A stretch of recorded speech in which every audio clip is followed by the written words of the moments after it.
Assalamualaikum warahmatullahi wabarakatuh. Semangat pagi, sahabat planter, kembali lagi bertemu dengan saya Betty Nopriana. Dalam pertemuan kali ini saya akan menyampaikan materi perihal manajemen bisnis. Bahwa dalam konsep bisnis dan profit, bisnis merupakan sebuah organisasi yang menyediakan barang atau jasa untuk mendapatkan keuntungan, dan keuntungan inilah yang merupakan faktor utama untuk membedakan organisasi bisnis dan non-bisnis, pemerintah, universitas, rumah sakit, dan lain-lain. Selanjutnya, untuk profit sendiri merupakan selisih antara pendapatan dan biaya dari sebuah entitas bisnis. Beberapa faktor dalam sumber daya organisasi bisnis meliputi sumber daya manusia yang merupakan talenta manajerial dan tenaga kerja. 2. Sumber keuangan merupakan investasi modal untuk mendukung operasi yang sedang berlangsung dalam jangka panjang. 3. Aset fisik adalah bahan baku yang meliputi aset kantor, fasilitas produksi, dan peralatan. 4. Informasi merupakan data yang dapat digunakan sebagai informasi. Bisnis sebagai bagian dari aktivitas ekonomi yang berfokus pada produksi, distribusi, dan pertukaran barang, jasa, dan guna memenuhi kebutuhan demi peroleh keuntungan.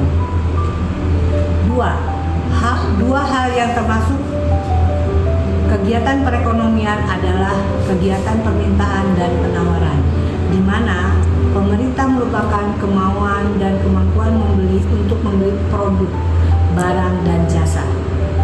Dan penawaran merupakan kemampuan dan kemauan produsen untuk menawarkan barang dan jasa untuk dijual.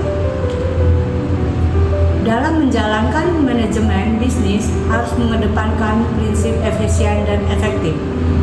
Efisien dalam menggunakan sumber dengan bijak dan dengan cara hemat biaya, serta efektif dalam membuat keputusan yang tepat serta berhasil dalam penerapannya.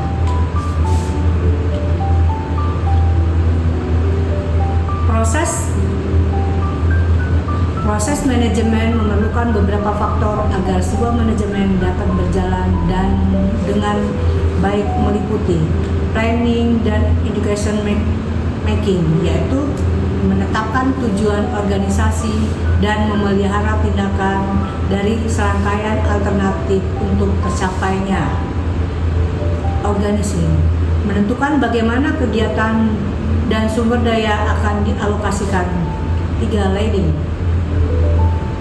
merupakan sekumpulan proses yang digunakan untuk mengatur anggota organisasi untuk bekerja sama dalam rangkaian mencapai tujuan organisasi. Controlling adanya proses pemantauan jalannya organisasi menuju tujuan yang ditetapkan. Dalam pelaksanaannya, manajemen dipimpin oleh seorang manajer adalah seorang yang bertanggung jawab utamanya untuk menjalankan proses manajemen untuk mencapai tujuan dan merupakan seseorang yang melakukan fungsi planning, organizing, leading, dan controlling atas SDM, sumber keuangan, aset fisik, dan informasi. Dalam menjalankan tugas manajer dalam menjalankan tugasnya, manajer terbagi menjadi beberapa kriteria, diantaranya berdasarkan level dan area. Berdasarkan level dan top manager, leading manager, dan first line manager, serta berdasarkan area meliputi marketing manager, financial manager, operation manager, human recording manager, administrative manager, dan other key of manager. Agar manajemen berjalan dengan baik, seorang manajer dalam menjalankan tugas harus terlibat dalam sistem perencanaan dan pengendalian perusahaan, misalnya dalam menyusun anggaran berfungsi untuk menyelaraskan dengan rencana strategis untuk koordinasi dan merupakan bagian dari pertanggungjawaban sekaligus sebagai dasar evaluasi kinerja.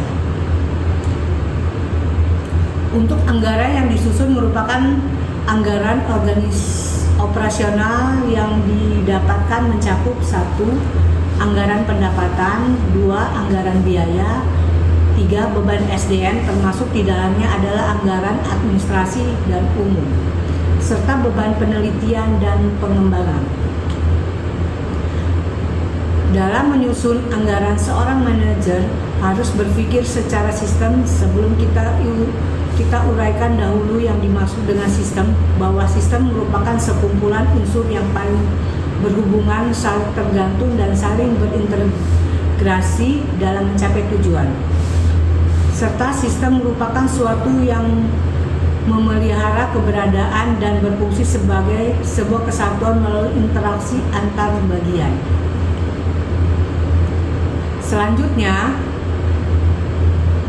bagaimana cara berpikir secara sistem, bahwa seorang manajer dalam berpikir mencakup 1. Disiplin dengan melihat fenomena secara keseluruhan dan menekankan kepada kerangka pikir yang berkaitan. 2. Cara pandang yang berfokus kepada pola perubahan sehingga tidak melihat sesuatu fenomena secara gratis. 3. Alat analisa untuk memahami sesuatu organisasi seperti perusahaan, pemerintahan, ekonomi, politik, sosial, dan ekologi, sehingga memberikan kemampuan manusia untuk melihat permasalahan yang kompleks. Demikian yang saya sampaikan. Akhir kata saya ucapkan terima kasih. Wabillahi taufiq wal hidayah. Assalamualaikum warahmatullahi wabarakatuh.